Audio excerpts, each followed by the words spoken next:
Ladies and gentlemen, the Atlanta Hawks have just added Kristaps Porzingis to their team going into next season, and this is a really good addition, man. I cannot say it enough. They added a great player. However, there are some things that come with Kristaps. Injuries and unavailability. Pretty much the same thing, but man, this year for the Boston Celtics, it came and it hit hard. Now, when he's on the floor, he's a great player, a great asset. And you look at Trae Young and Dyson Daniels and Zachariah and Jalen Johnson, Onyeka Okongwu, and then Kristaps Porzingis. This team has the ability to be deadly. I mean, look at this play. The one thing I always notice about Kristaps Porzingis, he plays very smart, okay? So we're going to see what we like to call a slot cut on this play. While Big Zoo, his defender, is starting to look at Jaylen Brown driving to the basket, we're just going to cut back door because we know there is nobody there that's going to stop us. Big Zoo is already rotating over. We're going to get to that back door, and we're going to get a wide open lob. Easy money again. Now, as a Celtic fan, those are the plays that scared me the most because, he always, comes down a little bit scary, and you're like, oh no, he could miss a lot of time with that, right? But I'm telling you right now, he was an X factor for the Boston Celtics over the last 2 seasons and only when he was on the floor.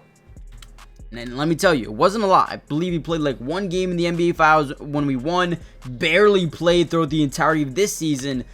He's been dealing with a lot of injuries. But again, when he's on the floor, he's insane. Look at that block, rebound, push the tempo. Great job. I mean, defensively, offensively, he could be a difference maker for you. And for this Atlanta Hawks team, I believe they have the ability to take that risk. You already have guys that you really like in Trae and Dyson and Jalen Johnson, who's coming back from his injury. But this is a guy that can spread the floor and add a really elite layer off the pick and pop with Trae Young. I believe it's going to be very hard to stop because you're either going to double team Trae Young or you're going to switch right off those high pick and rolls, high pick and pops.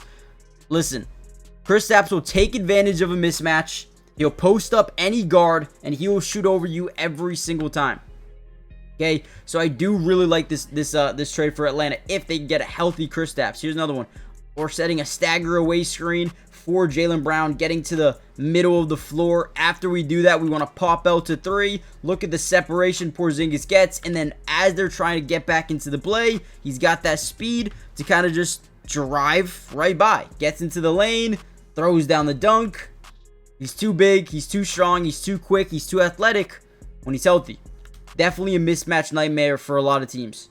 Alright, another great play here. Look at JB get his defender up in the air. He drives into the face. We want to cross face into Nikola Vucevic. The reason being is because he is defending Kristaps Porzingis. So great job here by Jalen getting in front of Vucevic. Spins inside. And then look at the separation that Porzingis has. He's a guy that can shoot the ball way out here. Again, with the Celtics, he's been doing this a lot. So I believe he's going to transition that talent right to Atlanta, which again makes him just so tough to stop, especially when you have guys like Trae Young and Jalen Johnson who are so good at creating their own shots. And Jalen Johnson, very good player as well. Look at this 3 from way downtown, drains it. Again, great job from Porzingis. I love it, right? And as a Celtic fan, I do like Porzingis a lot. The only thing was he just wasn't available enough, which it's the main thing about Kristaps.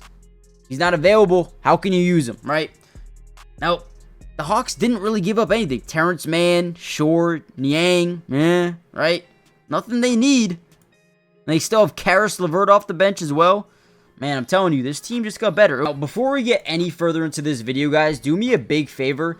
Hit that like button if you want more Atlanta Hawk videos throughout the entirety of the season. Now that Porzingis is here, I'm going to make sure I cover almost every single game he plays in. So make sure you guys are also subscribed to the channel if you are new. Another new home for Porzingis should be a new home for you guys as we start to cover Porzingis throughout the entirety of the year, right? Now, it is free. It doesn't cost anything to subscribe. And like I said, we got film breakdown for any draft picks for Atlanta, any trades they make just like this one, any free agent signings. We got you guys covered. Make sure you join the family if you haven't already done so. With that being said, let's dive back into the video. So boom, him and Jason Tatum run this high pick and roll to the basket. What that does is we force that big to step up. This guy fights over the screen. We get a lane to the basket. This can mean a couple of different things. A wide open lane to the rim, or a mismatch. Whatever you really want to take advantage of, that's what Porzingis does. So we get that mismatch. We drive in, too big, and one.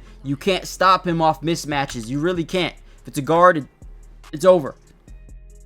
And he's the guy that takes advantage of those, right? Which is another good trait to have. Once again, we're going to set this screen. We're going to fake it. Now look at this. We're going to see him double team initially. We get miscommunication between these two, which opens up a great amount of separation for Porzingis. We talked about it earlier. Do not give this man separation, because he'll either take that shot or make you overcommit and then drive by you into the lane. And again, nobody's stopping him to the basket. Zach LaVine says, hey, you got to get down low, because I don't want to get down low. I don't want to go down there. Look at this, right? You always, every single time, right? We get a drive into the lane here. The rotation should come from that weak side corner, right? It should. That's what should happen. But because Zach LaVine's not big enough, he in his head says, I'm not going to do it. There's nothing I can really do here. Now he's saying, hey, Buzelis, go switch over. Why would he do that covering Derek White?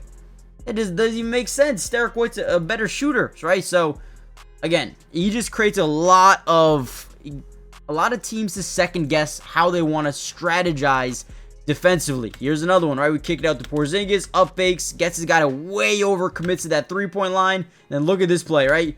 Pulls it up anyway. Pulls it up anyway in Vucevic's face. Gets it to go. This dude is man, he's just a difference maker. He's just a difference maker, if I'm being completely honest with you guys. Once again, we're setting an off-ball screen, side of the bounce play. Look at this. As we set that screen, the big kind of just gets lost here. And we just kind of pop out to that three-point line. Garland going there. We're trying to set a screen there as well. Just trying to confuse that defense. Wide open three. Again, he will take these every day of the week.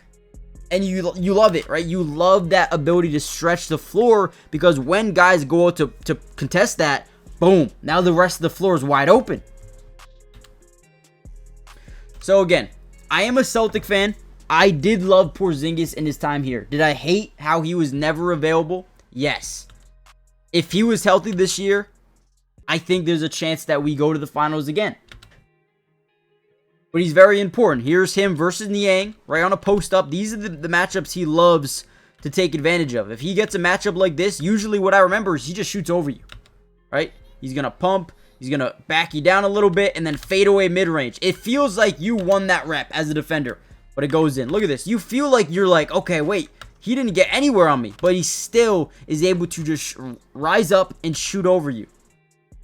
And again, he did that a ton. He did that a ton. It wasn't just a one-game thing. He did it a lot. Another ghost screen here. We draw the double. We kick it out. Way downtown. Splats another one. Let me know what you guys think about Kristaps, man. Hit the like button, subscribe, join the family, and I'll see you guys in the next one. Peace.